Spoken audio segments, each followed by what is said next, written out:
You've got a whole nation plunged into darkness. Its economy is teetering on the brink of just total collapse. And all the while, there's this major geopolitical standoff playing out in the Caribbean that has literally the whole world holding its breath. So, yeah, let's dive right into what's happening. We're going to break down the 2026 Cuba oil blockade crisis. Okay, so to really wrap our heads around just how dire this situation has become, we've got to start with the single most dramatic event. The moment an entire country just switched off. Just try to imagine that for a second. We're not talking about a city or a province, but the entire country. On March 16th, the whole national power grid just failed. For 10 million people, life as they knew it just stopped. And we're talking about 29 grueling hours. That's over a full day where the entire island had zero power. It was a complete and total shutdown that brought the nation to its knees before they could even get parts of the grid back online. So the big question is, right, how does something like this even happen in the 21st century? Well, the answer isn't some hurricane or a massive technical glitch. No, this was caused by a deliberate policy, an economic blockade specifically designed to choke off the island's most critical resource, its oil. And this is the document that basically changed everything. It's called Executive Order 14380. Signed in late January, it created what is, for all intents and purposes, a full oil blockade. It did this by threatening absolutely massive tariffs on any country, anywhere in the world, that even dared to sell fuel to Cuba. And this timeline, well, it shows you just how incredibly fast things went downhill. Think about it. In December, the U.S. starts seizing tankers. By the first week of January, they've captured Venezuela's president, which cuts off Cuba's main source of oil. And then, just 2 months after that, boom, the lights go out across the entire island. It was a stunningly fast spiral into a full-blown crisis. So, who are the main players in this whole drama? Well, first you've got the United States, acting as the enforcer, and they've been pretty open about their goal: regime change.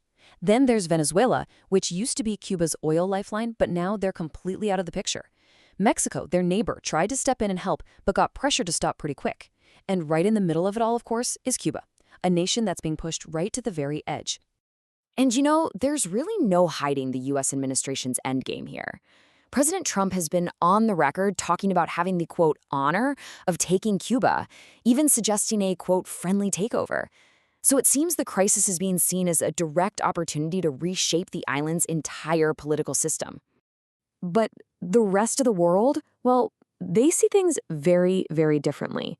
You have United Nations human rights experts who have flat out condemned the blockade. They're not calling it a political tool. They're calling it a serious violation of international law and an extreme form of economic coercion that's really just hurting ordinary people. So, we can talk about geopolitics all day, but at its heart, this is a story about people.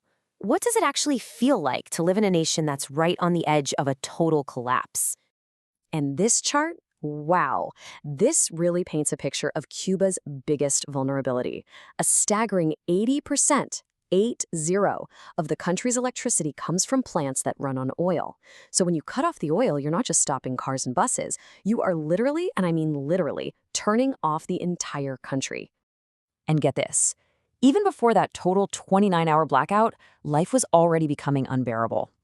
We're talking about daily blackouts for most Cubans that were lasting 16, sometimes more than 16 hours. That's 2/3 of your entire day, every single day spent in the dark.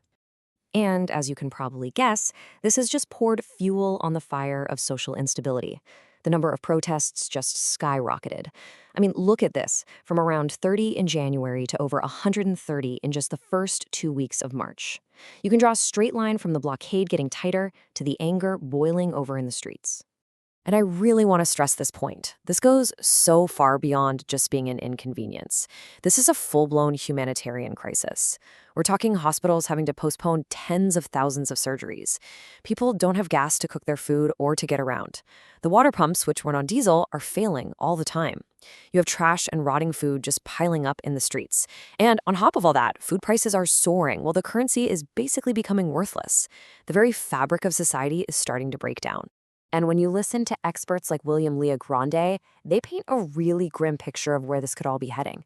We're not just talking about hardship. We're talking about the potential for the economy to just completely collapse.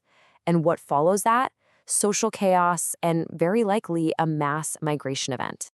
Okay, so that brings us to right now, to the present moment. Cuba is teetering on the brink. The big question for everyone is, where do things go from here? Well, there might be a small glimmer of hope. Apparently, quietly, behind the scenes, US and Cuban officials have actually started talking.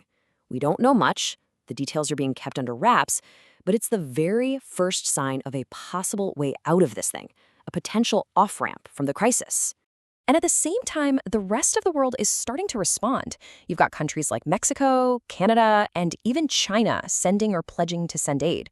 Interestingly, even the US is sending some humanitarian assistance, but they're doing it through the Catholic Church. It really feels like a global effort is starting to mobilize to try and stop a total catastrophe from unfolding. But the biggest test, the real flashpoint, is still on the horizon. Right now, a Russian oil tanker carrying 700,000 barrels of oil is making its way to Cuba. Its arrival is going to be a direct challenge to this American blockade. So, what happens? Does the U.S. try to stop it? Do they let it through? The answer to that question could literally change everything overnight. And so that leaves us with the ultimate question, doesn't it? The entire island is at a crossroads. On one hand, you have this Russian tanker that could bring desperately needed relief, or it could trigger a much, much bigger conflict. On the other hand, you've got these fragile secret talks that could maybe, just maybe, offer a way out. So are we watching the final collapse of Cuba as we know it, or is this the incredibly painful beginning of something entirely new?